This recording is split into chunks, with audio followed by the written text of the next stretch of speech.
Sabi nyo, piling dalaga kami. Papasyal-pasyal lang. Okay guys, ngayon lang ako sasagot sa mga ganitong comment ninyo. Iniiwasan ko kasi minsan ng mga taong ganitong magsalita sa akin. Since involved tayong mga nanay, ito ang mapapayo ko sa inyo guys. Kapag ba nakikita nyo na namamasyal ako o sumasama ako sa mga swimming o nagbibideo ako kasama yung mga friends ko, piling dalaga na ba ako? Saksihan nyo na ba guys yung mga nangyari sa buhay ko o tinatrabaho ko noon na kahit anong racket pinapasok para lang mabuhay ang mga anak basta marangal lang ito?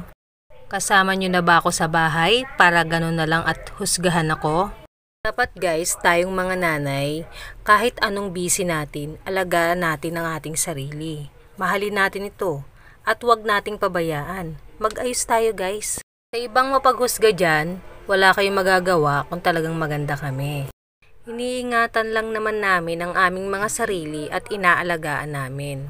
At tayong mga nanay, ganyan ang mindset natin mga guys. Kailangan mo din naman kasing mag-relax paminsan-minsan.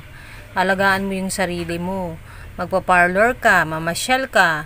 Minsan mag-manicure, mag-pedicure ka. Kaya minsan isama mo yung pamilya mo, kumain kayo sa labas. Kailangan nyo ding mag-relax guys. Kailangan nyo ring mag-charge.